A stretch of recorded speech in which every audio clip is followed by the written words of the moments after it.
أعوذ بالله من الشيطان الرجيم.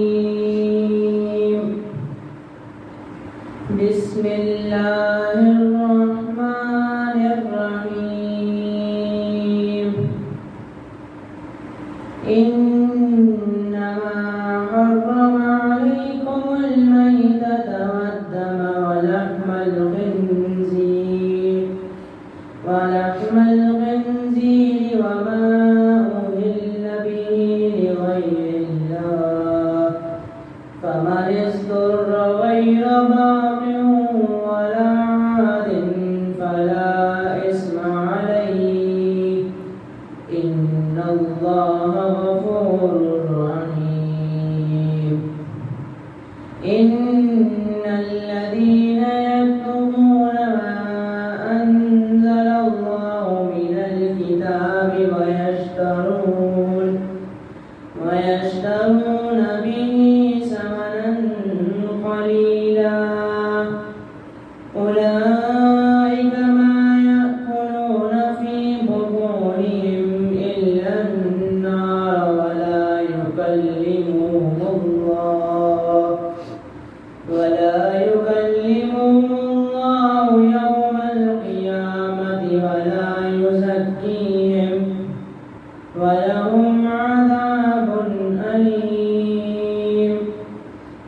أولئك الذين اشتروا الضلالة بالهدى والعذاب بالمغفرة فما أصبرهم على النار ذلك بأن الله نزل الكتاب بالحق وإن الذين اختلفوا بالكتاب لفي شقاق بعيد. ليس البر أن تولوا وجوهكم قبل المشرق والمغرب ولكن البر من آمن بالله واليوم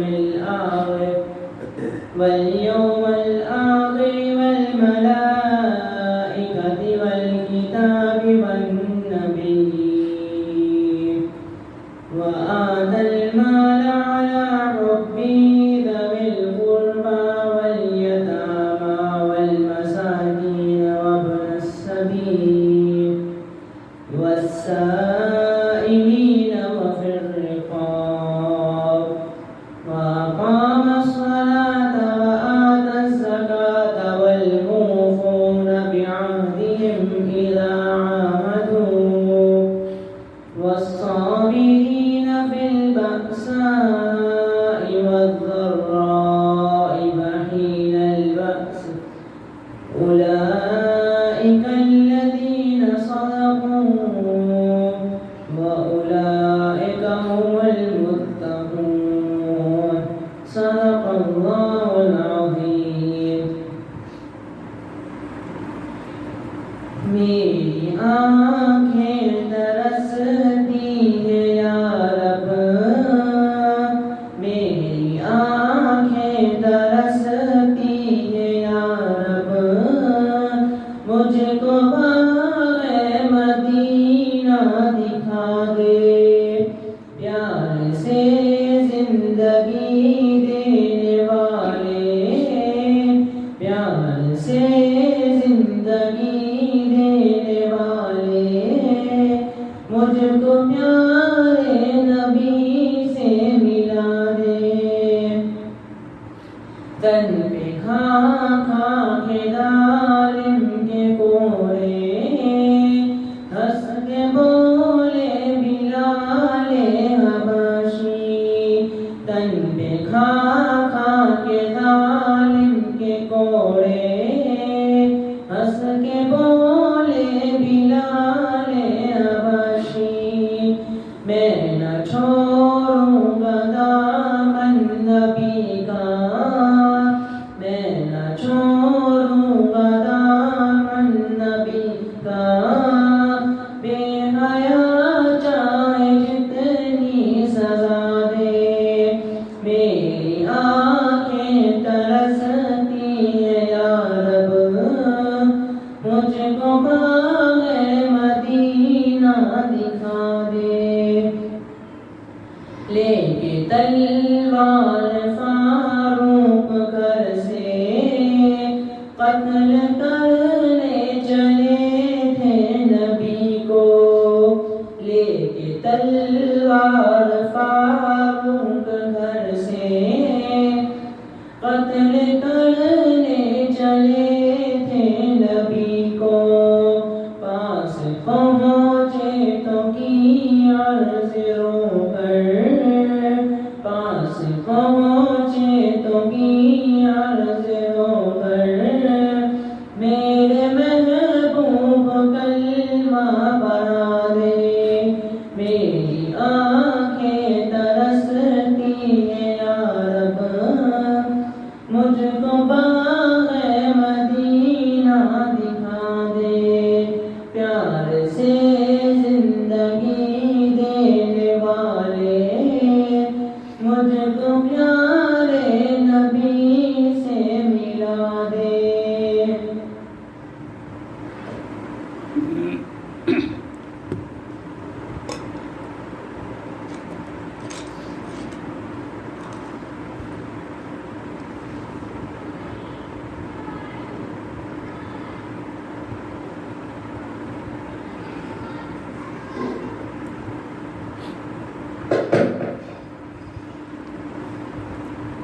نعبده ونصلي على رسوله الكريم،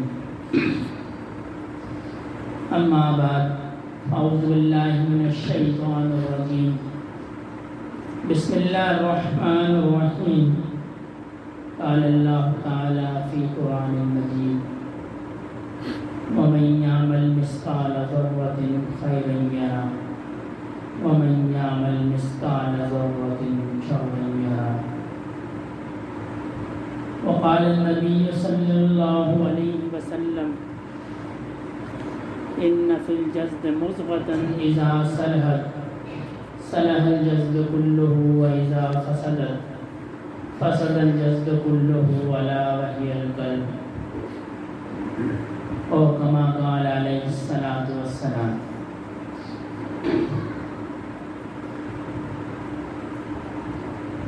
انسان کی زندگی ایسا سفر ہے جو نہ اس نے اپنی مرضی سے شروع کیا اور نہ اس کی مرضی سے ختم ہوا۔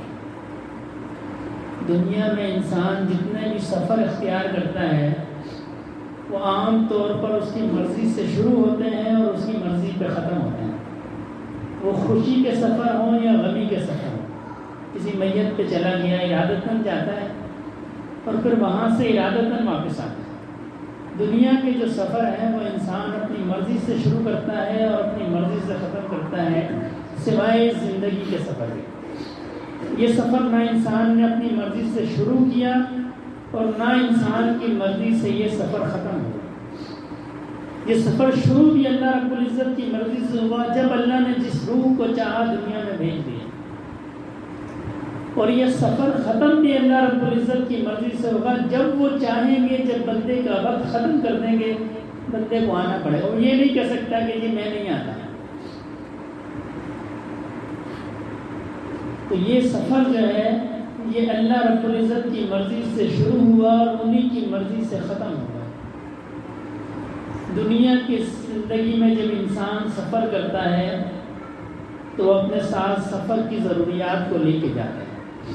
یعنی اگر کسی کو پتہ ہے میں نے چائنا جانا ہے، میں نے فلاں ملک جانا ہے، تو وہاں پہ خوراک نہیں ملتی حلال، تو کیا کرتا ہے ڈبے بھی پیک کر لیتا ہے، کھانے کے بستر کپڑے بھی رکھ لیتا ہے۔ جو لوازمات ہیں سفر کے وہ انسان اپنے ساتھ رکھتا ہے تاکہ وہاں جا کر مجھے کوئی مشکل پیش نہ آئے۔ یہ اسی طرح زندگی کا جو سفر ہے اس کے جو لوازمات ہیں یہ بھی ہمیں یہاں رکھنے پڑیں گے۔ ہم یہاں اس کے لوازمات کو پورا کریں گے، جب ہم جائیں گے وہ لوازمات ہمارے ساتھ جائیں گے۔ جب ہم یہاں وہاں کے لوازمات کو یہاں پورا نہیں کریں گے تو وہاں ہمارے پاس پھر کچھ نہیں بچے گا۔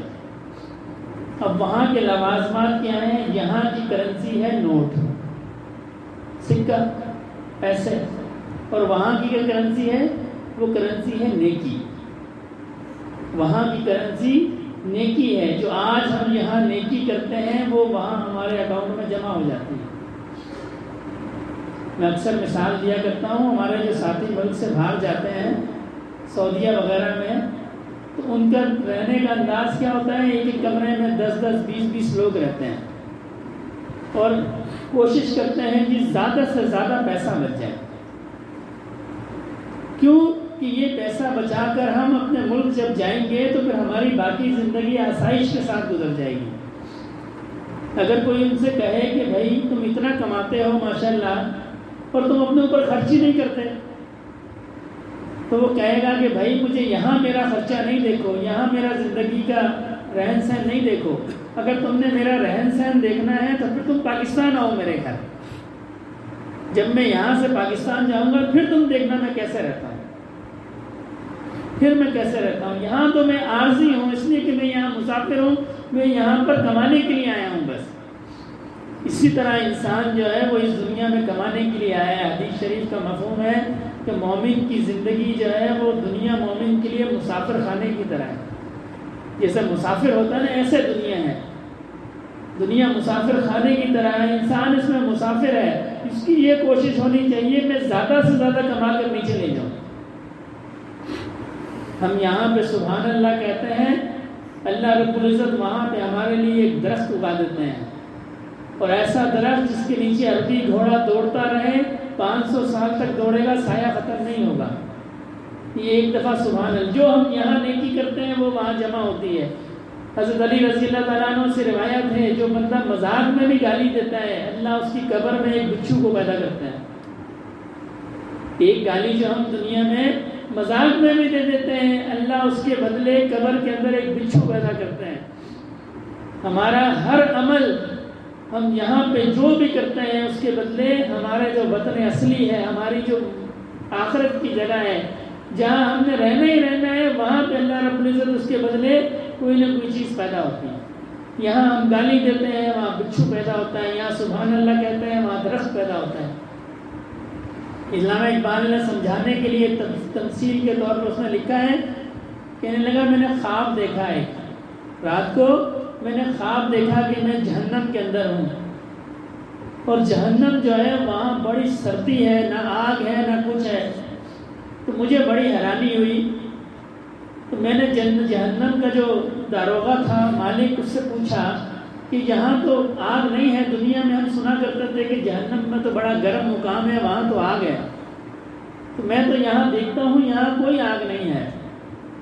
تو وہ کہنے لگے کہ مالک نے مجھے کہا کہ آگ تو انسان اپنے ساتھ یہاں لے کے آتے ہیں، آگ جو ہے وہ انسان اپنے ساتھ یہاں پہ لے کے آتے ہیں، یہ ان کے اعمال کی آگ ہے۔ یہ اس نے سمجھانے کے لیے کہا کہ یہ انسان کے اعمال کی آگ ہے۔ پھر اس نے وہ شعر کہا کہ عمل سے زندگی بنتی ہے جنت بھی جہنم بھی، یہ خاکی اپنی فطرت میں نہ نوری ہے نہ ناری ہے۔ اللہ نے اس انسان کو نہ جنتی بنایا ہے نہ جہنمی بنایا ہے، یہ ہمارے عمل ہیں جو ہمیں جنتی بھی بناتے ہیں اور جہنمی بھی بناتے ہیں۔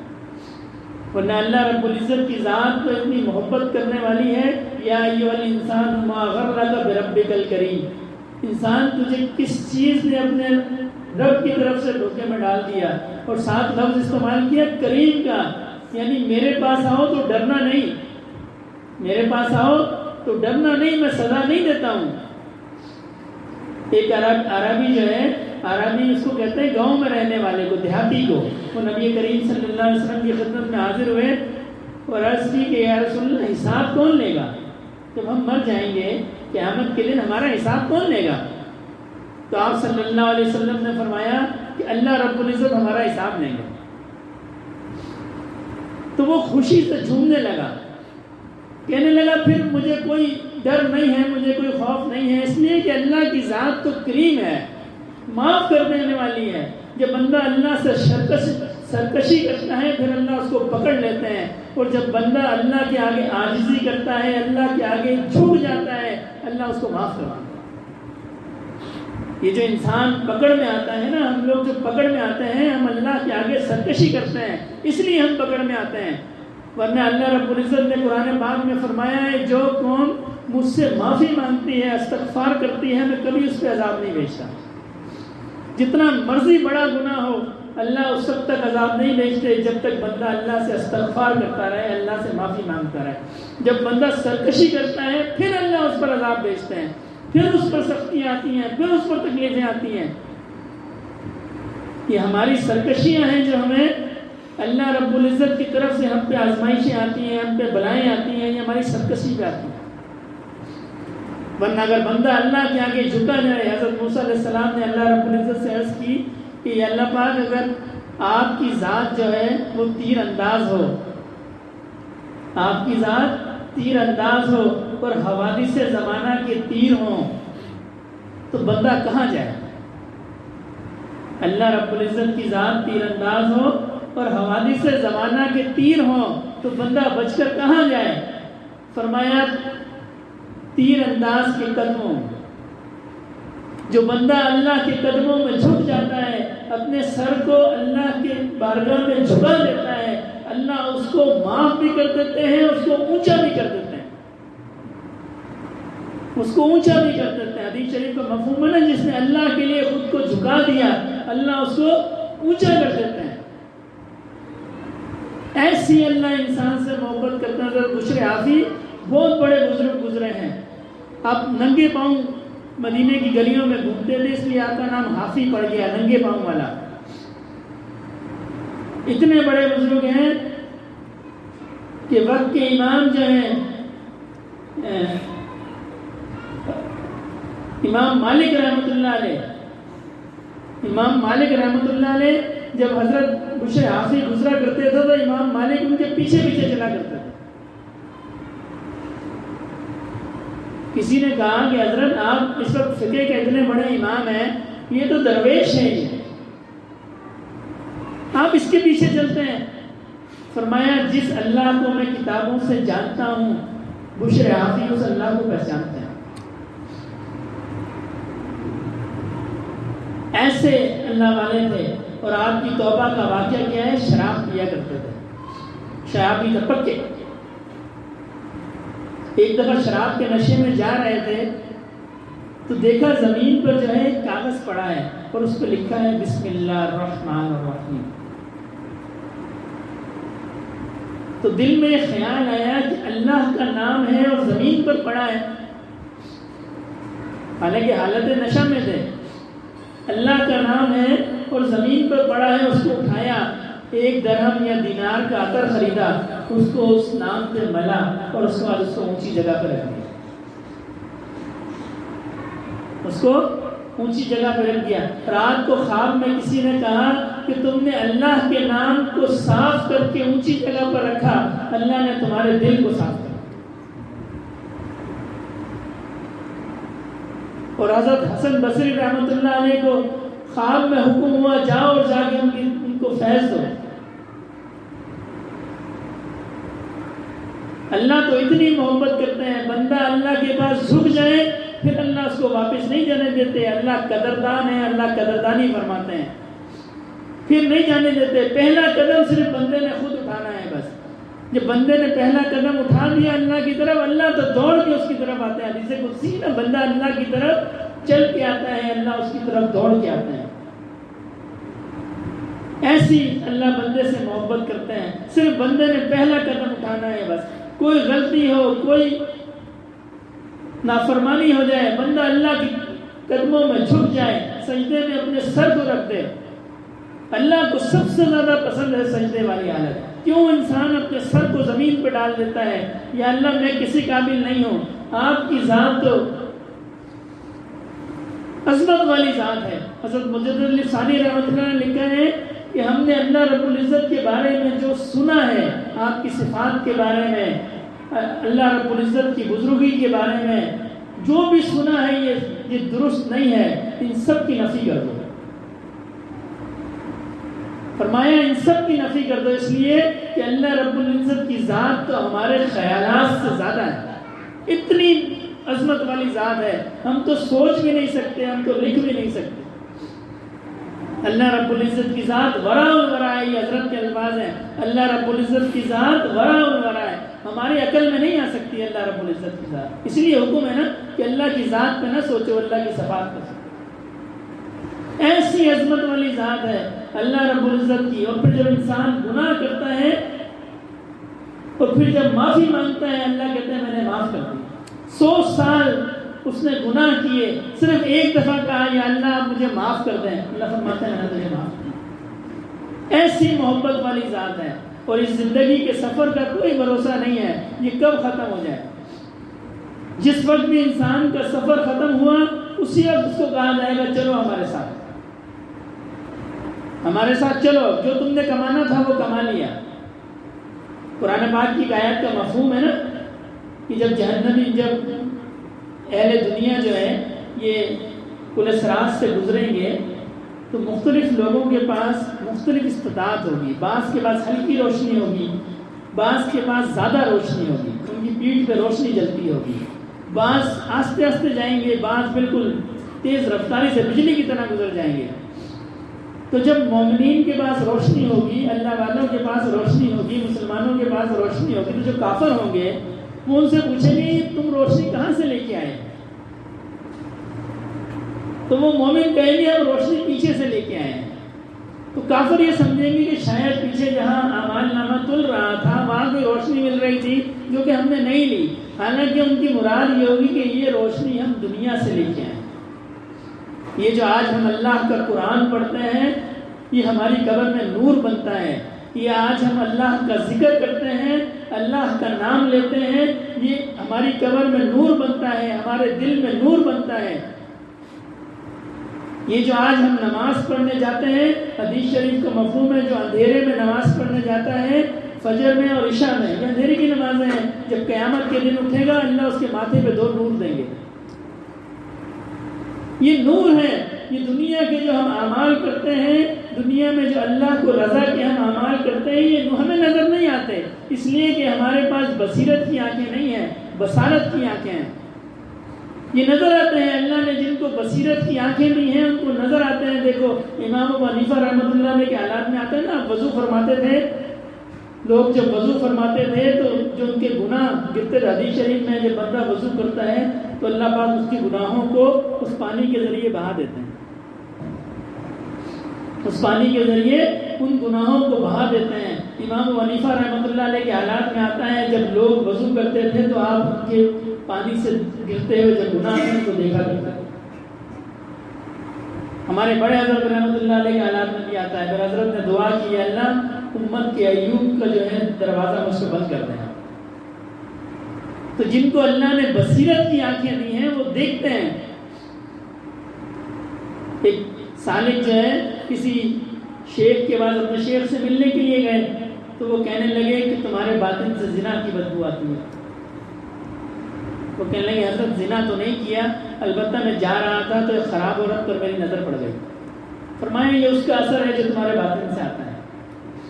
ہم جو عمل کرتے ہیں، جو عمل ہم کرتے ہیں اس کا اثر ہمارے جسم پر پڑتا ہے، جو عمل ہم کرتے ہیں۔ یہ تو نبی کریم صلی اللہ علیہ وسلم کی دعا ہے کہ ہماری جو صورتیں ہیں یہ بدلتی نہیں ہیں، ورنہ بنی اسرائیل کا معاملہ ایسا تھا کہ جب وہ گناہ کرتے تھے اللہ ان کی صورت کو بدل دیتے تھے اور ان کے دروازے پہ لکھا ہوتا تھا اس شخص نے یہ گناہ کیا جس کی وجہ سے یہ حال ہو گیا۔ یہ تو نبی کریم صلی اللہ علیہ وسلم نے دعا فرمائی یا اللہ میری امت کی شکلیں نہ بدلیں، اس وجہ سے ہماری ظاہری شکلیں نہیں بدلتی، ورنہ ہمارے باطن کے بزرگ فرماتے ہیں جو باطن کی شکلیں ہیں، جو روح کی شکلیں ہیں وہ اس کی عمل کی مناسبت سے ہوتی ہیں۔ حضرت شاہ عبد العزیز محدث دہلوی رحمۃ اللہ علیہ بہت مشہور بزرگ گزرے ہیں، بہت بڑے، شاہ ولی اللہ رحمۃ اللہ علیہ کے صاحبزادے تھے۔ مسجد میں جب تشریف لایا کرتے تھے تو اپنے چہرے کو رومال سے ڈھانپ کے آتے تھے، ڈھانپ کے۔ کسی نے عرض کی کہ حضرت آپ اپنے چہرے کو چھپا کے کیوں آتے ہیں؟ تو آپ نے اپنے امامے کو اتارا اور اس شخص کے سر پہ لگا دیا، یعنی پہنا دیا اس کو۔ تو جب اس کے سر پہ وہ امامہ گیا تو اس نے دیکھا کہ پوری مجلس کے اندر کوئی خال خال آدمی ہے، بس کوئی کتا ہے، کوئی بلا ہے، کوئی سور ہے، کوئی گدھا ہے۔ تو حضرت نے اس امامے کو واپس اٹھایا اور اپنے سر پہ پہن لیا۔ پھر کہنے لگے کہ میں اس لیے چہرہ چھپا کے آتا ہوں کہ اللہ جانے میرا چہرہ کس طرح تھا۔ جیسے ہمارے اعمال ہوتے ہیں، ہمارے باطن سے اس کی بدبو آتی ہے، گناہ کی بدبو ہوتی ہے۔ حدیث شریف کے اندر ہے جب بندہ جھوٹ بولتا ہے تو اس کی اتنی بدبو ہے کہ فرشتے اس سے 40 میل دور چلے جاتے ہیں اس بدبو کی وجہ سے۔ ہمیں تو نہیں سنائی دیتی، حدیث شریف کے اندر ہے کہ اتنی بدبو ہوتی ہے کہ فرشتے دور چلے جاتے ہیں۔ اس کا مطلب بدبو ہے، لیکن چونکہ ہمارے حواس کام نہیں کرتے، ہم نے اپنے حواس کو ختم کر دیا، اللہ کی نافرمانی کر کر کے ہم نے اپنے حواس کو معطل کر دیا، ہمیں کسی چیز کا پتہ نہیں چلتا۔ پھر جس شخص میں جس درجے کا ایمان ہے اس کو اس کا اب بھی پتہ چلتا ہے۔ مثال میں ایک دیتا ہوں، کوئی نمازی ہے، 5 وقت کا نمازی ہے، اور اس سے کوئی نماز چھوٹ جائے تو اس کو بے چینی ہوتی ہے۔ یہ مشاہدہ ہوگا، جو نمازی ساتھی ہیں ان کا مشاہدہ ہوگا کہ جی ہم نماز چھوڑ دیں، یہ جان بوجھ کے نہ بھی چھوڑی، کسی غفلت کی وجہ سے چھوٹ گئے، اس کو بے چینی ہوگی، کیونکہ اس کے اندر اس درجے کا ایمان موجود ہے۔ وہ اس کو بتائے گا کہ جی تم سے یہ غلطی ہوئی ہے یہاں، اس کو بے چین رکھے گی جب تک اس کو یاد نہیں آ جاتا یا وہ ادا نہیں کر لیتا نماز۔ تو ہمارے حواس جو ہیں، ہم نے اللہ کی نافرمانی کر کر کے اپنے حواس کو ختم کر دیا۔ اللہ سے جو ہمارا رابطہ تھا، اللہ سے جو ہمارا کنیکشن تھا، وہ ختم ہو گیا۔ یہ دل اللہ نے نورانی بنایا تھا، یہ دل اللہ نے صاف بنایا تھا۔ ہمارے ایک بزرگ تھے مولانا محمد نواز صاحب رحمۃ اللہ علیہ، فوت ہو گئے، بڑے صاحب جو ہمارے خلیفہ تھے، وہ فرمایا کرتے تھے کہ دل جو ہے یہ اللہ کے رہنے کی جگہ ہے نا، قلب مومن جو ہے یہ اللہ کا گھر ہے۔ فرمایا ہم اپنے گناہوں سے اس کو سیاہ کر لیتے ہیں، ہماری دعائیں اس لیے قبول نہیں ہوتی۔ وہ اکثر بیان میں فرمایا کرتے تھے کہ اگر کسی کو یہ خواہش ہو کہ اس کی دعا قبول ہو تو وہ چھوٹے بچے کو اپنے سینے سے لگائے اور پھر دعا کرے، اس لیے کہ اس کا دل صاف ہے، اس پہ اللہ کی رحمت آتی ہے۔ ہم نے تو اپنے دل کو گناہوں کی وجہ سے اللہ کی رحمت سے دور کر لیا۔ اللہ کی رحمت تو نور ہے، نورانی ہے۔ جب ہم نے گناہ کیا ہمارے دل پر ایک سیاہ دھبا لگ گیا، دوسرا گناہ کیا دوسرا سیاہ دھبا لگ گیا، تیسرا گناہ کیا تیسرا سیاہ دھبا لگ گیا۔ ایک وقت ایسا آیا، روایات میں آتا ہے کہ پھر دل سیاہ ہو گیا۔ تو جہاں گندگی ہو وہاں تو انسان بیٹھ کر کھانا نہیں کھاتا، تو وہاں اللہ کا نور کیسے آئے گا؟ وہاں اللہ کی رحمت کیسے آئے گی؟ وہاں اللہ کے پیغام کیسے آئیں گے؟ وہاں اللہ کی محبت کیسے آئے گی؟ وہاں اللہ کی محبت نہیں آئے گی۔ یہی وجہ ہے ہمارا اللہ سے رابطہ ٹوٹ گیا اپنے گناہوں کی وجہ سے، اپنے گناہوں کی وجہ سے ہم نے اللہ سے رابطہ توڑ دیا۔ پھر ہمیں پتہ نہیں چلتا ہم نے کہاں اللہ کی نافرمانی کی، کہاں گناہ کیے، کچھ پتہ نہیں چلتا۔ نماز پڑھ لی جب بھی ویسے ہی ہے، نماز نہ پڑھی جب بھی ویسے ہی۔ ہم اللہ سے اپنا رابطہ رکھتے۔ روایات میں آتا ہے ایک بزرگ تھے، وہ کہیں جا رہے تھے حج پہ، دیکھا قافلے کو ڈاکو نے لوٹ لیا، وہ لوٹا نا ڈاکو نے، تو ان کا جو سردار تھا انہوں نے اس کو پہچان لیا، یہ کچھ کر نہیں سکتے تھے، لوٹ لیا۔ بعد میں بیت اللہ شریف کے طواف کر رہے تو دیکھا ایک شخص جو ہے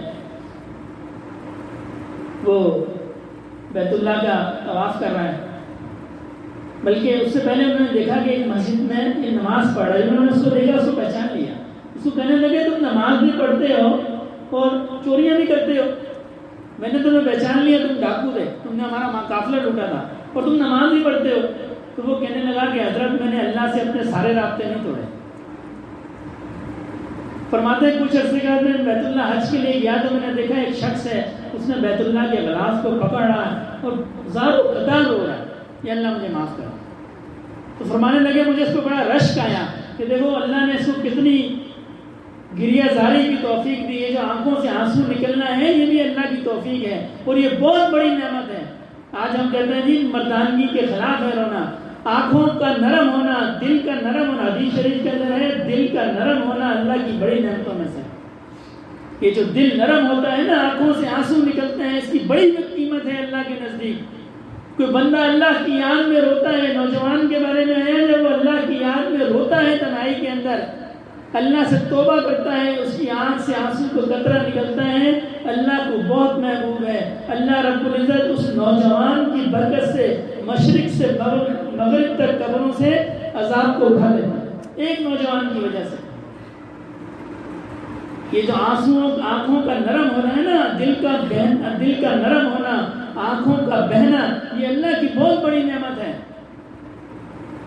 حضرت ابوبکر صدیق رضی اللہ تعالیٰ عنہ فرمایا کرتے تھے کہ لوگوں سے کہا کرتے تھے، فرمایا کرتے تھے رویا کرو، اور اگر رونا نہ آئے تو رونے جیسی شکل بنا لیا کرو، اس لیے کہ جہنمی اتنا روئیں گے، روایات میں آتا ہے کہ ان کے گھٹنوں تک ان کے آنسو آ جائیں گے، اتنا روئیں گے، لیکن اس وقت کا رونا ان کو نفع نہیں دے گا، آج کا رونا نفع دے گا۔ بندہ اللہ کی یاد میں رویا ہوگا، اللہ اس کو اس رونے کے بدلے معاف فرما دیں گے۔ عمار بن منصور بہت مشہور بزرگ گزرے ہیں، فوت ہو گئے، واعظ کیا کرتے تھے، کسی نے خواب میں دیکھا، پوچھا حضرت کیا معاملہ ہوا؟ فرمایا اللہ نے مجھے معاف کر دیا۔ سائل نے پوچھا حضرت کس بات میں معاف کر دیا؟ فرمایا میں جب واعظ کرتا تھا تو میری مجلس میں ایک بندہ آیا جو اللہ کے ڈر سے کبھی رویا نہیں تھا، دنیا دار ہوگا، دنیا میں مست تھا، خیال ہی نہیں تھا، کسی دوست کے ساتھ آ گیا مجلس کے اندر، جب حضرت نے بیان کیا تو اس کی آنکھوں میں سے آنسو نکلا، یہ آنکھ میں سے آنسو نکلا، مجھے اللہ رب العزت نے فرمایا اس آنسو کی برکت سے میں نے تمہیں معاف کیا۔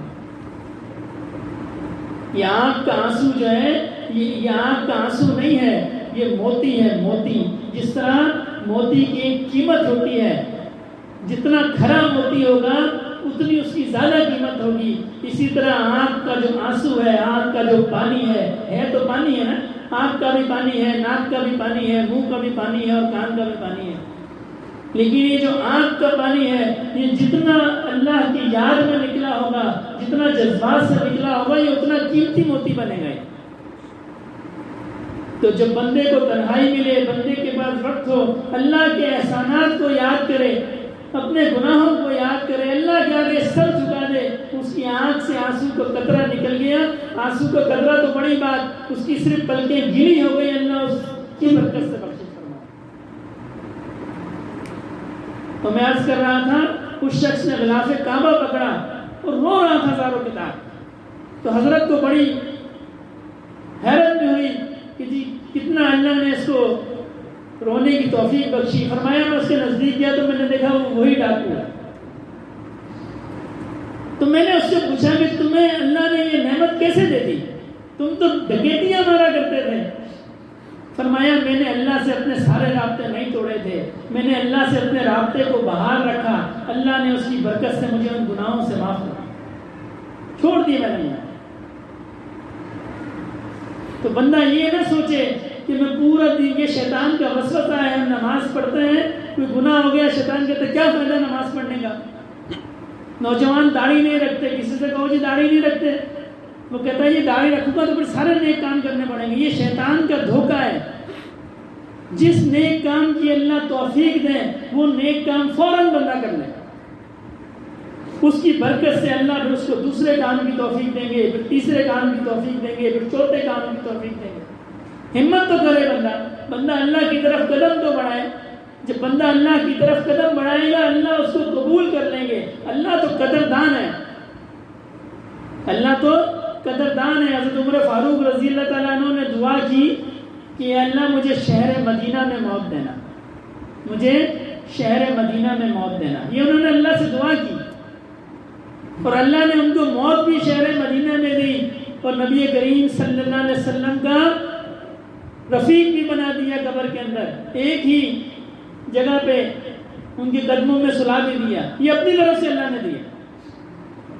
ہم جو دعا کرتے ہیں نا یا اللہ ہمیں یہ دے دے، پھر ہم بعد میں کہتے ہیں جی میری دعا قبول نہیں ہوئی، ایسا نہیں ہو سکتا۔ اللہ ہماری دعاؤں کو رد نہیں کرتے ہیں، وہ تو ہمیں اس سے زیادہ دیتے ہیں۔ بعض وقت کوئی چیز بیچنے والا آتا ہے، بچہ ضد کرتا ہے مجھے یہ دلا دیں، ماں باپ نہیں دلاتے، ان کو پتا ہے یہ ٹافی ہے، یہ کھائے گا گلا خراب ہو جائے گا، یہ کلفی ہے گلا خراب، حالانکہ یہ ظنی علم ہے، یقینی نہیں ہے، ظن ہے ان کا کہ جی کھٹی چیز کھائے گا اس سے گلا خراب ہو جائے گا، ضروری نہیں ہے کہ اس سے گلا خراب ہو، لیکن ظن کی وجہ سے وہ بچے پہ تکلیف نہیں آنے دیتے. تو اسی طرح جب بندہ دعا کرتا ہے یا اللہ مجھے فلاں چیز چاہیے، اللہ پاک تعلیم تو حتمی ہے، ان کو پتہ ہے یہ چیز بندے کو ملے گی، اس کے لیے نقصان دہ ہے. بندہ یہ کہتا ہے میری دعا قبول نہیں ہوئی، جب قیامت کے دن اللہ رب العزت کے پاس جائے گا تو وہاں ایک پہاڑ ہوگا، وہ کہے گا یا اللہ پاک یہ نیکیاں میری نہیں ہیں، یہ میں نے نیکیاں نہیں کی تھی، یہ نیکیاں میں نے نہیں کی تھی، یہ بہت بڑی نیکیوں کا پہاڑ ہے، اتنی تو میں نے کی بھی نہیں. تو اللہ رب العزت فرمائیں گے تمہاری وہ دعائیں ہیں جن کو تم دنیا میں دوسروں کو کہتے تھے نا قبول نہیں ہوئی، یہ وہ دعائیں ہیں تمہاری، یہ میں نے قبول نہیں کی تھی، یہ میں نے آخرت کے لیے ذخیرہ بنا دی. روایات میں آتا ہے بندہ کہے گا کاش میری دنیا میں کوئی دعا قبول نہ ہوگی. اللہ تو ہماری کوئی بات رد نہیں کرتے. ہم گناہ کرتے ہیں اللہ ہمیں رزق دیتے ہیں، ہم گناہ کرتے ہیں اللہ ہمیں عزت دیتے ہیں، ہم گناہ کرتے ہیں اللہ ہمیں صحت دیتے ہیں، ہم گناہ کرتے ہیں اللہ ہمارے ساتھ ایسا معاملہ کرتے ہیں، شفقت والا معاملہ. حضرت ابراہیم علیہ السلام کا واقعہ ہے، آپ مہمان کے بغیر کھانا نہیں کھاتے تھے. تو ایک دفعہ کوئی مہمان نہیں تھا، باہر نیلے دیکھا ایک بندہ جا رہا ہے، اس کو کہا جی کھانا کھاؤ، بیٹھ گیا. آپ نے بسم اللہ پڑھی، اس نے نہیں پڑھی. تو آپ نے کہا بھائی تم نے بسم اللہ نہیں پڑھی؟ اس نے کہا جی میں تو آپ کے رب کو مانتا ہی نہیں ہوں. تو آپ نے اس کو اٹھا دیا، اٹھو آپ پہ وہی ہے ابراہیم، اس کی اتنی عمر ہو گئی، ہم نے اس کا رزق بند نہیں کیا، حالانکہ ہمیں نہیں مانتا. ایسی اللہ کی محبت کرنے والی ذات ہے. قارون نے ابراہیم علیہ السلام پہ الزام لگوایا موسیٰ علیہ السلام پر.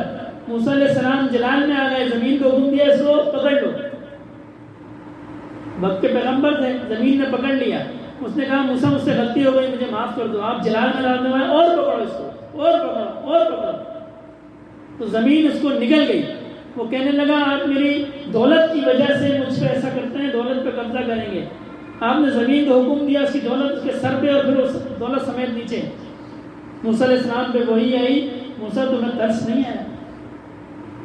اس نے تمہیں کہا موسیٰ مجھے چھوڑ دو، موسیٰ مجھے چھوڑ دو. یہ ایک دفعہ مجھے کہتا ہے یا اللہ مجھے بچا لے، میں اس کو بچا لیتا.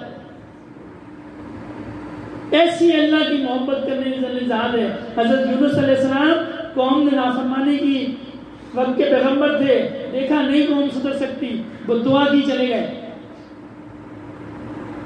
تو آسمان پہ بادل آ گئے. جب قوم نے دیکھا، قوم جانتی تھی کہ وقت کے نبی ہیں، نہیں مانتی تھی. جب دیکھا بادل آ گئے اب تو ہم پھنس گئے، انہوں نے استغفار کرنا شروع کر دی، یا اللہ ہم سے غلطی ہو گئی، یا اللہ ہم سے غلطی ہو گئی. اللہ نے اس قوم کو بھی عذاب نہیں دیا، حالانکہ وقت کے پیغمبر کی بد دعا دی. ایسی اللہ کی محبت کرنے والی ذات ہے، ایسی رحمت والی ذات ہے. اور ہم ساری زندگی ادھر ادھر بھاگتے رہتے ہیں، ساری زندگی اللہ کے در پہ نہیں جاتے، اس لیے کہ شیطان نے ہمارے رابطے کو اللہ سے منقطع کر دیا. اس نے ہمیں یہ اللہ کی طرف جانے ہی نہیں دیا، اس راستے کی طرف. ہمارے دل ایسے سیاہ ہو گئے کہ اللہ رب العزت کی رحمت اور محبت ہمارے دل میں آتی نہیں ہے. کوئی دین کی بات، کوئی اصلاح کی بات ہم طبیعت پہ جبر کرتے ہیں، پھر ہم ذکر کی مجلسوں میں آتے ہیں، اس لیے کہ ہمارے دل روشن ہی نہیں رہے. تو اس کا حل کیا ہے؟ اس کا حل ہے اللہ کا ذکر. میں نے جو حدیث مبارکہ پڑھی، اس کا ذکر ہے، اس کا حل ہے اللہ کا ذکر. ان فی الجسد مضغۃ اذا صلحت صلح الجسد کلہ. انسان کے دل میں، انسان کے جسم میں گوشت کا ایک لوتھڑا ہے، وہ صحیح ہو گیا تو سارا جسم صحیح ہو گیا. وَإِذَا فَسَدَتْ فَسَدَ الْجَسَدُ كُلُّهُ. اگر وہ خراب ہو گیا تو پورا جسم خراب ہو گیا. اور وہ کیا ہے؟ وہ دل. جب بندہ اللہ کا ذکر کرتا ہے نا تو اس سیاہی کو مٹا کے لے جاتی ہے. جب بندہ اللہ کو یاد کرتا ہے تو اللہ کو جب بندہ یاد کرتا ہے پھر اللہ بھی اس کو یاد کرتا ہے. فَاذْكُرُونِي أَذْكُرُكُمْ. تم مجھے یاد کرو میں تمہیں یاد کروں گا. جب بندہ کہتا ہے اللہ اللہ اللہ، اللہ کی رحمت جو ہے اس کے دل پہ متوجہ ہوتی ہے، وہ اس کا ایک حصان کھینچ لیتی ہے، اس کے دل میں اللہ کی محبت آتی ہے. اور جس دل میں اللہ کی محبت آ جائے، اللہ کا نام عظمت والا ہے. جس دل میں اللہ کی محبت آ جائے، اللہ کی رحمت آ جائے، پھر وہاں سے سیاہی ساری بھاگ جاتی ہے. تو اس لیے بزرگوں نے فرمایا اللہ کا ذکر کرو، اللہ اللہ کرو. ہمارے سلسلے کے اندر کم از کم 5000 سے شروع کرتے ہیں. اور کئی ساتھی تو ماشاءاللہ لاکھ 2 لاکھ تک بھی جاتے ہیں. ہر وقت اللہ کو یاد کرو. یہ سب سے آسان نسخہ ہے, سب سے آسان نسخہ ہے. فاذکرونی اذکرکم. بندہ اللہ کو پکارتا ہے, ادعونی استجب لکم, تم مجھے پکارو میں تمہاری دعاؤں کو سنوں گا. اس آیت کریمہ کا مطلب ہے ادعونی استجب لکم. عام طور پر مطلب یہ لیا جاتا ہے اللہ کی رحمت کی وجہ سے کہ تم مجھے پکارو میں تمہاری دعاؤں کو قبول کروں گا. لیکن جو لفظی مطلب ہے وہ ادعونی استجب لکم, تم مجھے پکارو میں تمہاری دعاؤں کو سنوں گا. قبولیت کی شرط نہیں ہے. فاذکرونی اذکرکم, میں تم مجھے پکارو, تم مجھے پکارو گے میں تمہیں پکاروں گا. یعنی بندہ دعا کرے گا اللہ اس کو سنیں گے, لیکن جب بندہ اللہ کو پکارے گا اللہ جواب دیں گے. کیسا آسان نسخہ ہے. تم مجھے پکارو, تم اللہ اللہ کرو, میں اپنی رحمت تمہارے پاس بھیجوں گا. یہ آسان نسخہ ہے اللہ کی رحمت کو اپنی طرف متوجہ کرنے کا. جب بندے کا دل چاہے, جب کوئی پابندی نہیں ہے, نماز کے لیے پابندی ہے وضو کرنا ہے, روزے کے لیے پابندی ہے طلوع آفتاب سے پہلے اور غروب آفتاب کے بعد, ہر زکوٰۃ کے لیے پابندی ہے صاحب نصاب کا ہونا, حج کے لیے پابندی ہے دولت کا ہونا, اللہ کے ذکر کے لیے کوئی پابندی نہیں. وضو ہو بے وضو ہو, لیٹا ہوا ہو بیٹھا ہوا ہو, ہر حال میں اللہ کو یاد کرتا رہے بس. اور یاد کیسا, دھیان میں, بس اس کے دھیان میں. اور جس کے دھیان میں اللہ آ جائے پھر اس سے گناہ نہیں ہوگا. جس کے دھیان میں اللہ آ جائے پھر اس سے کیسے گناہ ہوگا. جب کوئی گناہ کرے گا اس کو پتا ہوگا اللہ مجھے دیکھ رہے ہیں, وہ تو اللہ کو یاد کر رہا ہے, کیسے اس سے گناہ ہوگا. گناہ تو اس وقت ہوگا جب وہ غافل ہوگا. غافل گناہ جو ہے یہ حالت غفلت میں ہوتے ہیں, اللہ کی یاد میں گناہ نہیں ہوتے. یہ غفلت کا نتیجہ ہے. بندہ اللہ سے غافل ہوتا ہے, پھر شیطان اس پہ حملہ کرتا ہے, انسان کا نفس اس پہ حملہ کرتا ہے, پھر اس سے گناہ ہوتے ہیں. اگر بندہ اللہ کی یاد میں ہوگا پھر اس سے گناہ نہیں ہوں گے. اس لیے بزرگوں نے فرمایا کہ انبیاء اکرام جو ہیں یہ معصوم ہوتے ہیں اور اولیاء اللہ محفوظ ہوتے ہیں, اللہ ان کو بچا لیتے ہیں ذکر کی برکت سے. جو بندہ اللہ کو یاد کرتا ہے اللہ اس کو بچا لیتا ہے. پھر تو ہر حال میں اللہ کو یاد رکھا جائے. ہر حال میں بندہ اللہ کو یاد رکھے گا گناہ کے نزدیک نہیں جائے گا. اس کو پتہ ہے اللہ میرے ساتھ ہے بس. وَهُوَ مَعَكُمْ أَيْنَمَا كُنتُمْ, تم جہاں بھی ہو اللہ تمہارے ساتھ ہے. ایک بزرگ نے اپنے سالکین کو, ایک ساتھی کو کسی کو اجازت دے دی, باقیوں نے کہا جی ہم تو پرانے ہیں, یہ تو نیا ہے, اس کو بھی صحیح نعمت دے دی.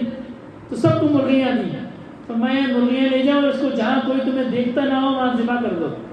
سب گئے اور کسی اوٹ میں کسی آڑ میں اس کو ذبح کر کے آ گئے. وہ جو فقیر تھا وہ اس کو ذبح کر کے نہیں آیا. حضرت نے کہا بھائی سارے ذبح کر کے آ گئے, تم ذبح کر کے نہیں آئے. اس نے کہا حضرت آپ نے فرمایا تھا جہاں کوئی دیکھتا نہ ہو, میں جہاں بھی گیا میں نے اللہ رب العزت کی ذات کو وہاں موجود پایا. یہ ہے کیفیت کہ اللہ مجھے دیکھ رہے ہیں. پیر عبد المالک صدیقی رحمۃ اللہ علیہ حضرت فضل علی قریشی رحمۃ اللہ علیہ سے بیعت ہوئے تو حضرت نے ان کے دل پہ انگلی لگائی, کہا اللہ اللہ اللہ. ایسا جذب ہوا باہر نکل گیا. 3-4 دن کے واپس آیا, عرض کی کہ حضرت میرے لیے تو استنجا کرنا بھی مشکل ہو گیا. پوچھا کیوں؟ فرمایا میں جس چیز کو اٹھاتا ہوں اللہ کا ذکر کرتی ہے. میں جس چیز کو اٹھاتا ہوں, جس پتھر کو اٹھاتا ہوں بھی اللہ کا ذکر کرتا ہوں.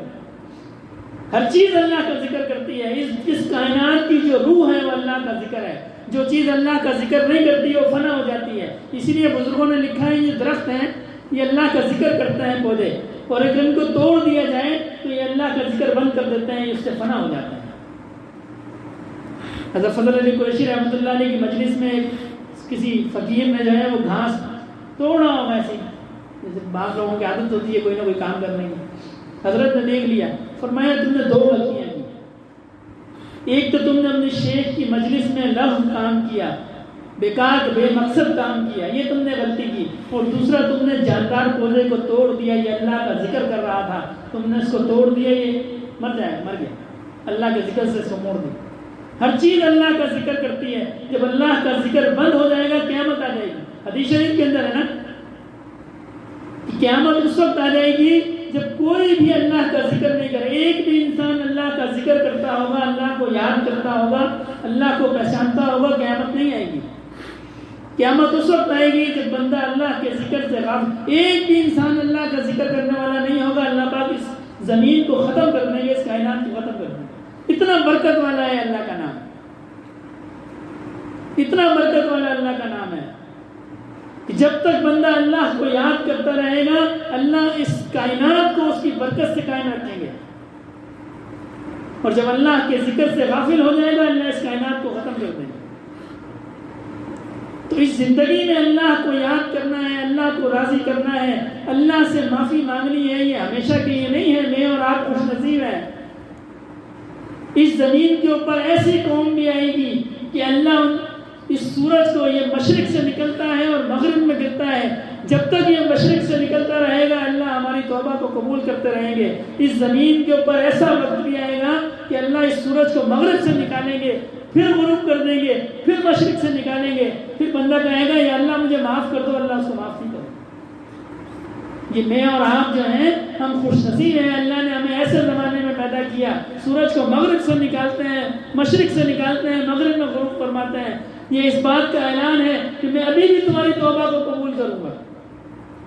کہ آج ہم اللہ کا قرآن نہیں پڑھتے نا، ایک وقت ایسا آئے گا اللہ اس قرآن کے الفاظ کو زمین سے اٹھا لیں گے، جتنے حافظ ہوں گے اللہ ان کو اس دنیا سے اٹھا لیں گے۔ بندہ چاہے گا اللہ کا قرآن نہیں پڑھ سکتا، آج ہماری طاقتوں میں رکھا ہے، ہم پڑھ نہیں سکتے، ہمارے پاس فرصت نہیں ہے۔ ایسا وقت آئے گا بندہ پڑھنا بھی چاہے گا، اللہ اس قرآن کو اٹھا لیں گے۔ یہ سب کے لیے نعمت نہیں ہے، میں اور آپ خوش نصیب ہیں۔ حدیث شریف کے اندر آتا ہے قیامت کے نزدیک اللہ رب العزت قرآن کو اٹھا لیں گے، صالحین کو اٹھا لیں گے۔ آج ہم مجلس میں جا نہیں سکتے، اللہ والوں کی صحبت میں بیٹھ نہیں سکتے، 15 دن، مہینے، 2 مہینے، سالوں میں ہم اللہ والوں کی صحبت میں جاتے ہیں۔ ایسا وقت آئے گا اللہ پاک اللہ والوں کو ایسے اٹھائیں گے۔ حدیث شریف کا مفہوم ہے جیسے کھجور میں سے ہم اچھی کھجوروں کو اٹھاتے ہیں نا، کھجوروں کے سامنے پلیٹ میں رکھی ہوں، ہم اچھی اچھی کھجوروں کو چن لیتے ہیں، اللہ ایسے صالحین کو اٹھا لیں گے۔ آج ہمیں قدر نہیں ہے، اللہ کے قرآن کی قدر نہیں ہے، اللہ والوں کی قدر نہیں ہے، اللہ کی قدر نہیں ہے۔ یہ اللہ پاک نے ہمیں محدود وقت کے لیے نعمت دی ہے، اللہ ان کو اٹھا لیں گے۔ یہ بھی اسی سال میں کتنے علماء فوت ہوئے، کتنے صلحاء فوت ہوئے، یہ 2020-21 میں کثیر تعداد کے اندر بڑے بڑے علماء، بڑے بڑے اللہ والے اس دنیا سے چلے گئے۔ یہ عام نہیں ہے یہ نعمت، چونکہ ہمیں نعمت اللہ نے ہمارا تعلق اللہ والوں سے جوڑ دیا، ہمیں نعمت کی فراوانی لگتی ہے کہ جی کسی بھی پیر کے پاس چلے جائیں گے، کسی بھی عالم کے پاس چلے جائیں گے، کسی بھی دین کی مجلس میں چلے جائیں گے جب وقت ہوگا۔ اللہ نہ کرے اللہ ہم پہ وہ وقت لائے کہ جب ہمیں خواہش ہو کہ ہم کسی اللہ والی کی مجلس میں جائیں اور ہمیں اللہ والا نہ ملے، ہمیں خواہش ہو ہم کسی عالم کی مجلس میں جائیں ہمیں کوئی علم والا نہ ملے۔ آج اللہ نے ہمیں یہ ساری نعمتیں دی ہیں، اللہ والے بھی دیے ہیں، علم والے بھی دیے ہیں، عمل والے بھی دیے ہیں، ساری نعمتیں ہیں ہمارے پاس۔ اگر کسی ساتھی کو شک ہو تو دیکھ لینا، پہلے ہماری خواہش ہوتی تھی بیت اللہ شریف کھلا تھا، جب چاہو عمرے پہ چلے جاؤ، کئی ساتھی ایسے تھے اللہ نے مال بھی دیا، استطاعت بھی دی، صحت بھی دی، نہیں گئے، دل نہیں کیا، نہیں گئے، ہم نے اس نعمت کی قدر نہیں کی۔ آج جو ساتھی جانا چاہتا ہے وہ نہیں جا سکتا، بڑی مشکل سے جا سکتا ہے کوئی ساتھی جس کا بہت زیادہ کوئی مال ہو، وہ 13-14 دن وہاں ہوٹل میں رہنا ہے، پھر ایک عمرہ کر سکتے ہیں، ہر بندہ نہیں جا سکتا۔ اللہ نے اس نعمت کو ہم سے چھین لیا، یہ ہماری بدعمالیوں کا نتیجہ ہے۔ تو اسی طرح جس طرح وہ نعمت ہم سے چھن گئی، اللہ پاک اس نعمت کو ہم پہ بحال کرے، استغفار کا وقت ہے۔ اسی طرح یہ جو باقی نعمتیں ہیں ہمیں ان کی قدر کرنی چاہیے۔ علماء کی مجلسیں، صلحاء کی مجلسیں، اللہ والوں کی صحبت، یہ تو وقت غنیمت ہے، جتنا بندے کو وقت ملے اللہ والوں کی صحبت میں جا کے بیٹھ جائیں، اور کرنا بھی کچھ نہیں ہے، بس صرف بیٹھ جائیں۔ یا ایھا الذین آمنوا اتقوا اللہ وکونوا مع الصادقین، کونوا مع الصادقین، بیٹھ جاؤ بس، کچھ بھی نہیں کرو۔ ایسا اللہ نے آسان نسخہ دیا ہے، وہاں بیٹھ جاؤ، ان کے دل میں اللہ نے جو نور ڈالا ہے، ان پہ جو اللہ کی رحمت اور محبت کی فضان آتا ہے وہ پھر ان کے ساتھ جو ہے وہ دوسرے لوگوں پر بھی ہے. شیخ زکریا رحمۃ اللہ علیہ سے کسی نے پوچھا کہ حضرت لوگوں کی کیوں خواہش ہوتی ہے کہ اللہ والوں کی قبر کے ساتھ ہماری قبر بنے؟ کیوں خواہش ہوتی ہے لوگوں کی؟ فرمایا میاں یہ جو پنکھا ہے یہ کس کے لیے لگا ہے؟ تمہاری ہوا کے لیے لگا ہے کہ میری ہوا کے لیے لگا ہے؟ عرض کی حضرت تو آپ کی ہوا کے لیے لگا ہے. فرمایا آپ کو ہوا آتی ہے؟ عرض کی حضرت مجھے بھی ہوا آتی ہے. فرمایا بس یہی وجہ ہے لوگوں کی خواہش اس لیے ہوتی ہے کہ ہماری قبر اللہ والوں کی قبر کے ساتھ بنے, اس لیے کہ جو اس قبر پہ اللہ کی رحمت آتی ہے وہ پھر برابر کی قبروں پہ بھی آتی ہے. وہ جو ہوا ہے رحمت کی, وہ جو محبت کی ہوا ہے وہ پھر برابر میں بھی آتی ہے. اور روایات میں ایسے واقعات کثیر تعداد میں ملتے ہیں کہ قبر کے مردے دعا کرتے ہیں کہ یا اللہ یہ فلاں فاسق مر گیا ہے یہ ہمارے قبرستان میں نہ آئے, یہ ہمارے قبرستان میں نہ آئے. کیوں؟ ان کو پتہ ہے اس کو جو آگ ملے گی, کسی کے برابر میں آگ جلتی ہو تو گرمی اس کو بھی لگتی ہے کہ نہیں لگتی؟ تو یہ صحبتیں اللہ والوں کی یہ غنیمت ہے, اللہ کا ذکر یہ غنیمت ہے. پھر جب وقت ختم ہو جائے گا پھر اللہ کے ذکر کی فرصت نہیں ملے گی. ابھی ہم فرصت کی تلاش میں ہیں, پھر فرصت نہیں ملے گی. موت کا فرشتہ آئے گا, کہے گا چلو. اس نے زندگی میں کسی کو مہلت نہیں دی, صرف نبی کریم صلی اللہ علیہ وسلم کے در پہ آیا تو پوچھا کہ یا اللہ پاک, یا رسول اللہ, اللہ پاک فرماتے ہیں آپ نے میرے پاس آنا ہے کہ یہاں رہنا ہے؟ آپ کہیں گے یہاں رہنا ہے تو میں چلا جاؤں گا, آپ فرمائیں گے کہ اللہ پاک کے پاس جانا ہے تو میں آپ کو لے جاؤں گا. بس کسی سے نہیں پوچھا. بعض روایات میں آتا ہے جب موسیٰ علیہ السلام کے بعد جب ملک الموت آئے اور فرمایا کہ آپ کا وقت ہو گیا, تو جلالی پیغمبر تھے, انہوں نے مکہ مارا اور آنکھ باہر نکال دی. تو اللہ پاک نے شکایت کی, اللہ پاک نے فرمایا موسیٰ علیہ السلام سے کہا 1 سال اور میں تمہیں زندگی دیتا ہوں. زندگی تو اللہ نے دینی ہے, 1 سال کا اور. موسیٰ علیہ السلام نے فرمایا 1 سال. ملک الموت نے کہا جی آپ کو 1 سال کی اللہ نے مہلت دی ہے, تمہیں پھر 1 سال بعد بھی جانا ہے تو میں نماز پڑھ لوں. حالت نماز کے اندر موسیٰ علیہ السلام کی روح قبض کر دی. کسی کو مہلت نہیں ملی, ہمیں آپ کو بھی نہیں ملے گی. اور کچھ کسی کو نہیں پتا, ہم جو سوتے ہیں رات کو یہ صبح اٹھیں گے کہ نہیں اٹھیں گے, یہ بھی موت ہے نا. اس کی دعا ہے الحمدللہ الذی احیانا بعد ما اماتنا. یہ اللہ آپ کا شکر ہے, آپ نے موت کے بعد مجھے دوبارہ زندگی دی. کون جانتا ہے اس 8 گھنٹے کی موت کے بعد دوبارہ زندگی ملے گی کہ نہیں ملے گی. ہمارے کئی ساتھی ہیں رات کو سوئے صبح اٹھیں گے, سوچا انہوں نے بھی ہوگا صبح اٹھوں گا تو میں توبہ کر دوں گا, صبح اٹھوں گا تو حرام مال چھوڑ دوں گا, صبح اٹھوں گا تو ظلم کرنا چھوڑ دوں گا, صبح اٹھوں گا تو اپنے بھائی سے معافی مانگ لوں گا. لیکن یہ سارے کام میں صبح کروں گا. ان کو اللہ نے مہلت نہیں دی, وہ 8 گھنٹے سوئے اور ان کو اس دعا پڑھنے کی اللہ نے مہلت نہیں دی. الحمدللہ الذی احیانا بعد ما اماتنا والیہ. اللہ نے ان کو پھر زندگی نہیں دی. وہ 8 گھنٹے کی موت کو اللہ نے اس کو اپنی موت میں بدل دیا. کسی کو نہیں پتا. جب بندہ رات کو سوئے تو اپنا محاسبہ کر کے سوئے, معافی مانگ کے سوئے, جو اللہ کے حقوق ہیں وہ ادا کر کے سوئے, وہ ادا کر کے سوئے. کسی کو نہیں پتا صبح اٹھے گا کہ نہیں اٹھے گا. اور جب وقت ختم ہو گیا پھر اس کے پاس کوئی آپشن نہیں ہے. پھر جو ساری زندگی اس نے کیا پھر اس کے سامنے آ جائے گا, بالکل اس کو نظر آئے گا میں نے یہ کیا اور یہ نہیں کیا. دعا فرمائے اللہ رب العزت عمل کی توفیق عطا فرمائے.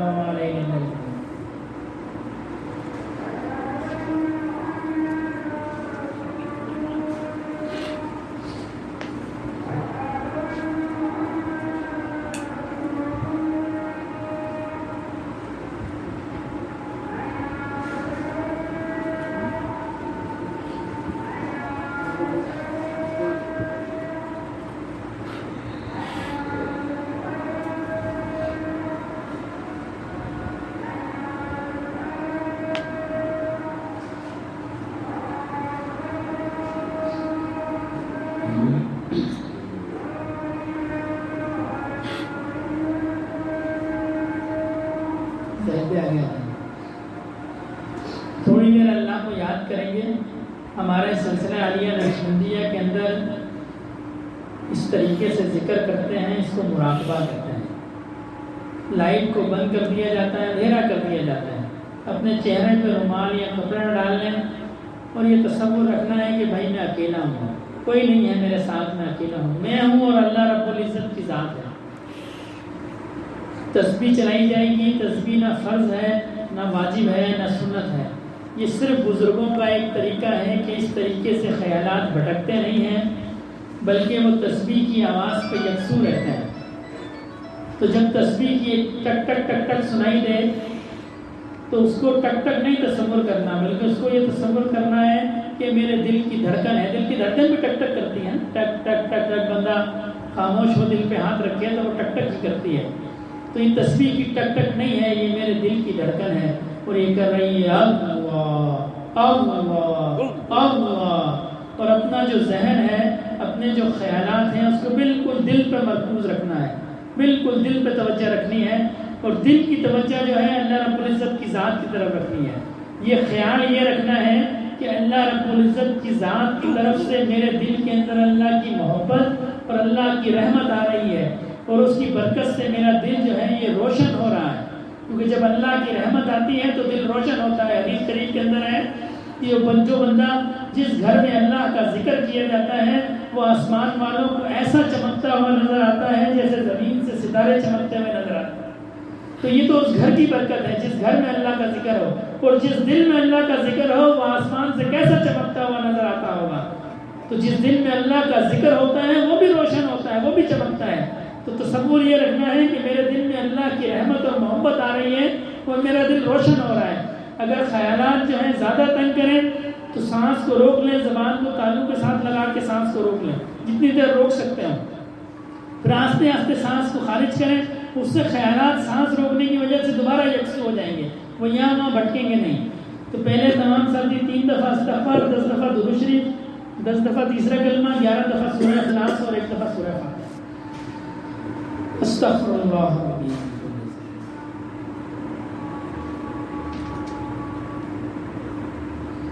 سبحان اللہ والحمد للہ ولا الہ الا اللہ واللہ اکبر۔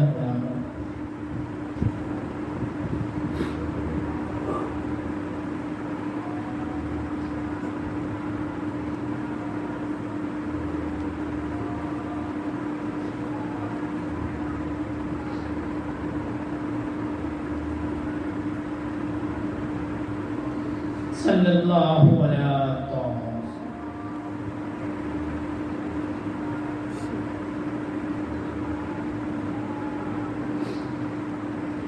قل هو اللہ احد اللہ الصمد لم یلد ولم یولد ولم یکن له کفوا احد۔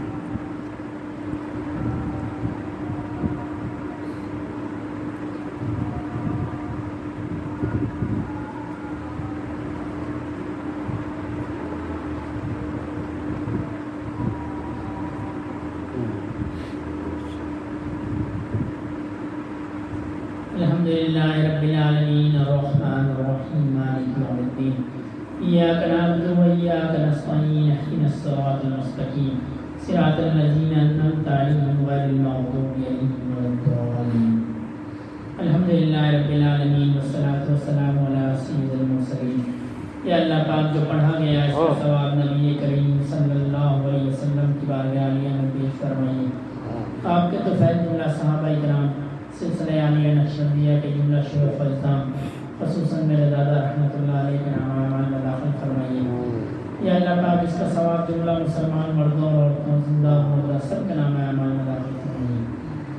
اللہم صلی علی سیدنا مولانا محمد صلاۃ تنجینا بہا من جمیع الاحوال والآفات وتقضی لنا بہا جمیع الحاجات وتطہرنا بہا من جمیع السیئات وترفعنا بہا عندک اعلی الدرجات وتبلغنا بها أقصى الغايات من جميع الخيرات في الحياة وبعد الممات إنك على كل شيء قدير۔ سبحان ربك رب العزة عما يصفون وسلام على المرسلين والحمد لله رب العالمين آمين برحمتك يا Yeah.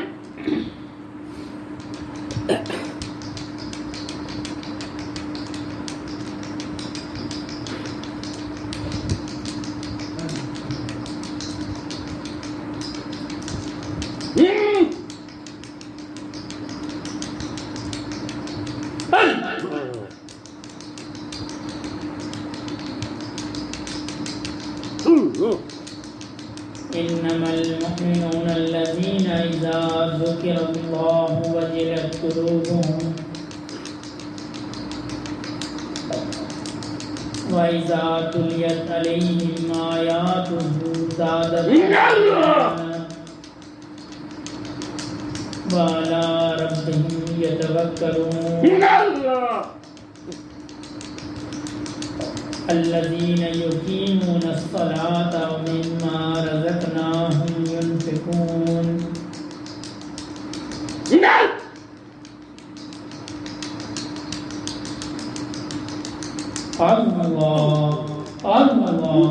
اللہ ذکر گو تا تیرا جانست پاکی دل سے ذکر رحمان است مومنان ذکر خدا بسیار گو مومنان ذکر خدا بسیار گو تابع آبی و عالم آبرو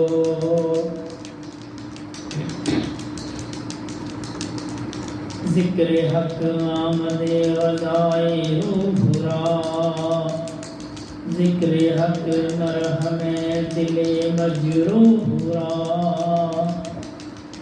اللہ اللہ اللہ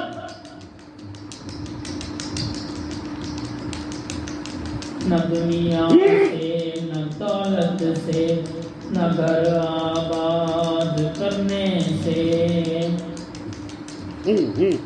نہ دنیا سے نہ دولت سے نہ گھر آباد کرنے سے سکون دل کو ہوتا ہے اللہ کو یاد کرنے سے اللہ اللہ اللہ زندگی آمد برائے بندگی زندگی بے بندگی شرمندگی اللہ اللہ اللہ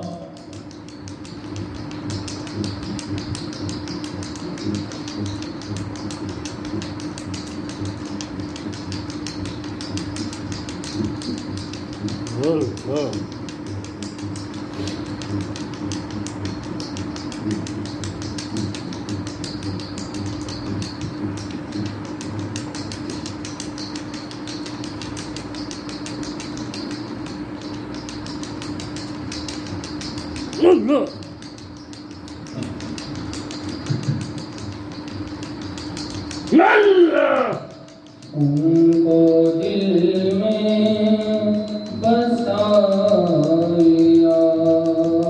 ہم نے اپنے دل کو بنایا ہم نے ان کو دل میں بسایا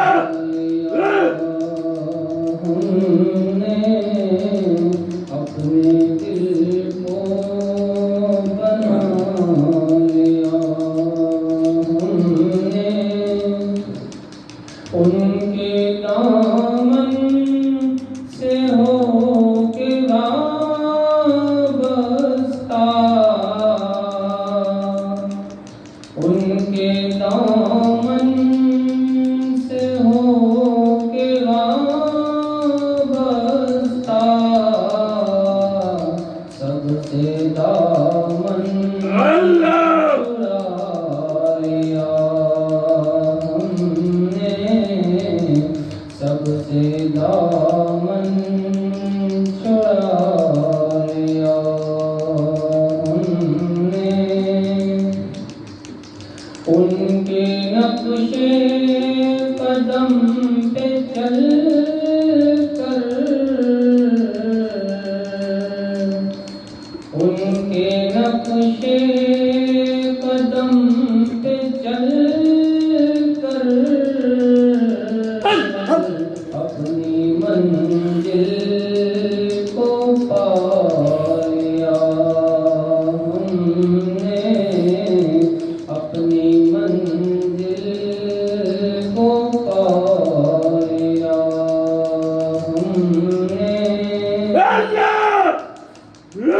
تاجور بھی جہاں پہ سائل ہیں،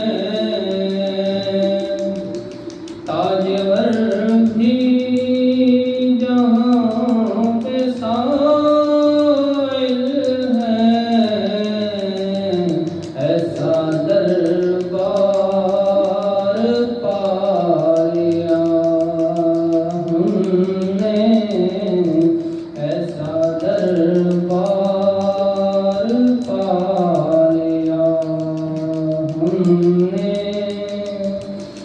ان کا ملنا سکندر ایسا ہے، ان کا ملنا سکندر ایسا ہے، جیسے خالق جیسے مالک جیسے اللہ کو پا لیا ہم نے، ان کو دل میں بسا لیا ہم نے، اپنے دل کو اپنے دل کو اپنے دل کو بنا لیا ہم نے۔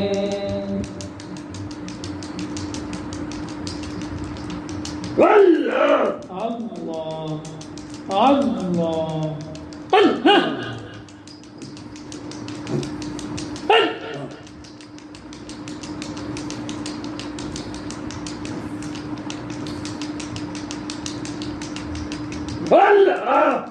عالم پانی سے ہوگا کچھ تیرا ایک دن، عالم پانی سے ہوگا کچھ تیرا ایک دن، اور بنے گا روپ جنگل میں یہ تیرا ایک دن، اور بنے گا روپ جنگل میں یہ تیرا ایک دن، عالم پانی سے ہوگا۔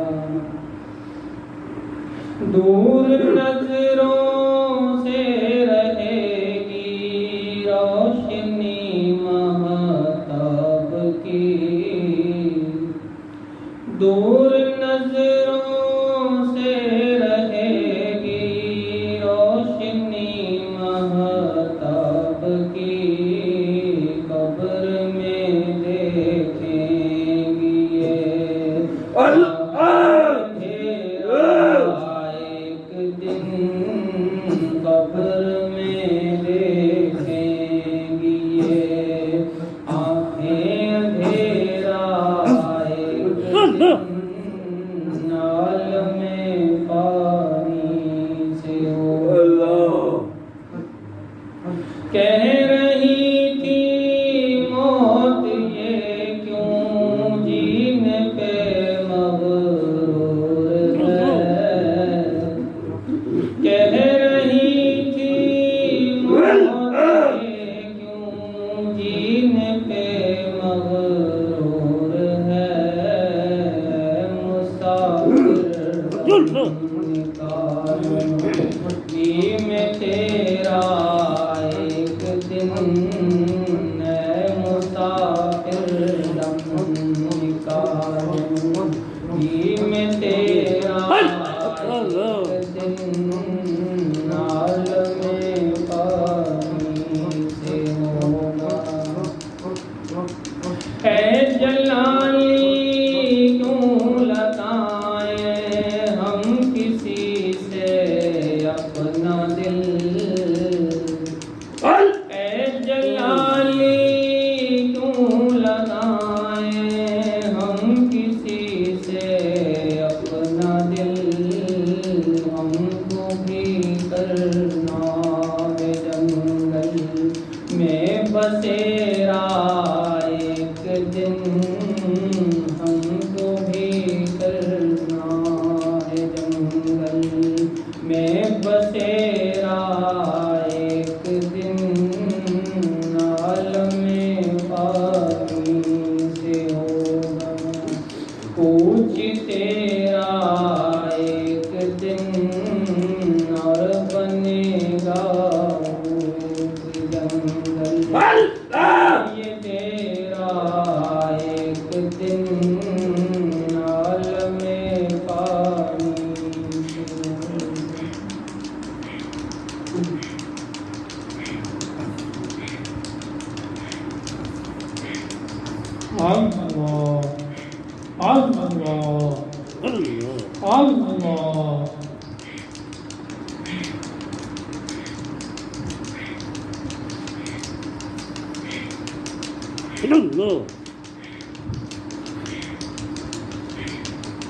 مفلس سے زندگی اب نہ سمجھے کوئی مفلس سے زندگی اب نہ سمجھے کوئی مجھ کو عشق نبی قدر مل گیا جگمگائے نہ کیوں میرا سے دروں جگمگائے نہ کیوں میرا سے دروں ایک پتھر کو آئینہ در مل گیا جن کی رحمت سے تقدیر انسان کھلے ان کی جانب ہی دروازۂ جہاں کھلے جن کی رحمت سے تقدیر انسان کھلے ان کی جانب ہی دروازۂ جہاں کھلے جان عمر رواں لے کے جاتی کہاں جان عمر رواں لے کے جاتی کہاں خیر سے مجھ کو خیر بشر مل گیا ذہن بے رنگ تھا سانس بے روح تھی روح پر معصیت کی کری دھوپ تھی ذہن بے رنگ تھا سانس بے روح تھی روح پر معصیت کی کری دھوپ ان کے چشم غنی رونق جا بنی ان کے چشم غنی رونق جا بنی چھاؤں جس کی گھنی وہ شجر مل گیا جس طرف سے بھی گزری میری خواہشیں مجھ سے بچ کر نکلتی رہی لغزشیں جس طرف سے بھی گزری میری خواہشیں مجھ سے بچ کر نکلتی رہی لغزشیں جب جھکائی نظر جھک گیا میرا سر جب جھکائی نظر جھک گیا میرا سر نقش پان کا ہے وہ پر مل گیا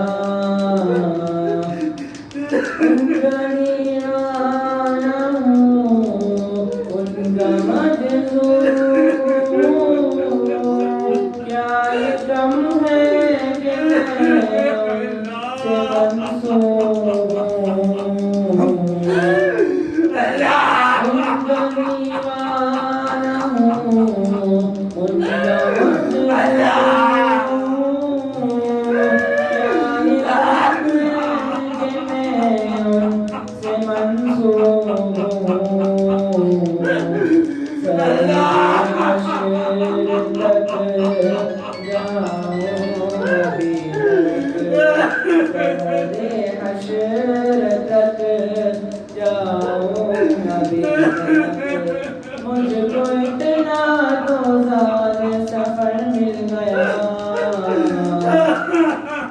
جب سے مجھے پہ ہوا مصطفیٰ کا کرم بن گیا دل مظفر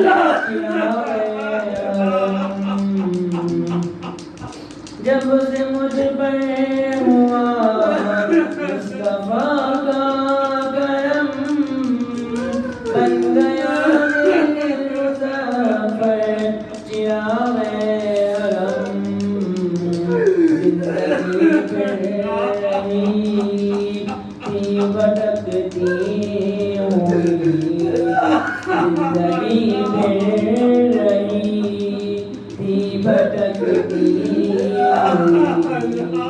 میری خانہ بدوشی کو گھر مل گیا مغل سے زندگی اور سمجھے کوئی مجھ کو عشق نبی قدر مل گیا جگمگائے کیوں میرا سے ڈروں ایک پتھر کو آئی نظر مل گیا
الرحمن الرحيم مالك يوم الدين إياك نعبد وإياك نستعين اهدنا الصراط المستقيم اهدنا الصراط المستقيم اهدنا الصراط المستقيم صراط الذين أنعمت عليهم غير المغضوب عليهم ولا الضالين ربنا ظلمنا أنفسنا وإن لم تغفر لنا وترحمنا لنكونن من الخاسرين ربنا لا تؤاخذنا إن نسينا وأخطأنا ربنا ولا تحمل علينا إصرا كما حملته على الذين من قبلنا ربنا ولا تحملنا ما لا طاقة لنا به واعف عنا واغفر لنا وارحمنا أنت مولانا فانصرنا على القوم الكافرين ربنا لا تزغ قلوبنا بعد إذ هديتنا وهب لنا من لدنك رحمة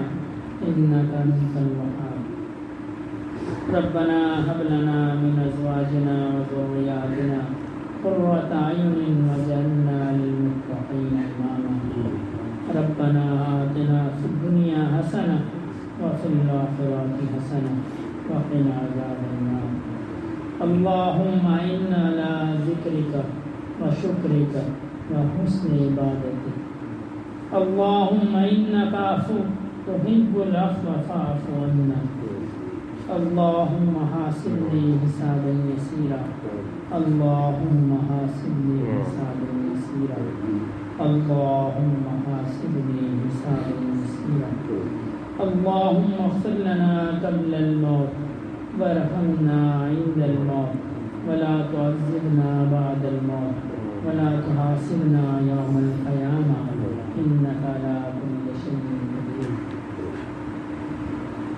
یا اللہ پاک اپنی رضا والی زندگی عنایت فرمائیے، رضا کی حالت میں موت عطا فرمائیے۔ یا اللہ پاک جو گناہ ظاہر ہوئے ہوں یا باطنی ہوئے ہوں، اعلانیہ ہوں یا خفیہ ہوں، سب گناہوں کو اپنے فضل سے معاف فرمائیے۔ یا اللہ پاک اپنے دین پہ چلنے کی توفیق عطا فرمائیے۔ یا اللہ پاک نبی کریم صلی اللہ علیہ وسلم کی سنتوں کو پورا کرنے کی توفیق عطا فرمائیے۔ یا اللہ پاک جو بیمار ہیں ان کو تندرستی عطا فرمائیے، خصوصاً ہمارے حضرت کی طبیعت ٹھیک نہیں ہے، اپنے فضل سے ان کو تندرستی صحت و شفا عطا فرمائیے۔ یا اللہ پاک جو تنگ دست ہیں ان کی تنگ دستی کو دور فرمائیے۔ یا اللہ پاک جو قرض میں مبتلا ہیں غیب کے خزانے سے ان کا قرض عطا فرمائیے۔ یا اللہ پاک جو اولاد کی نعمت سے محروم ہیں ان کو نیک صالح اولاد عطا فرمائیے۔ یا اللہ پاک جو اولاد نرینہ سے محروم ہیں ان کو بہتر وارث عطا فرمائیے۔ یا اللہ پاک جو مانگ سکے وہ بھی عطا فرمائیے، جو نہ مانگ سکے وہ بھی عطا فرمائیے۔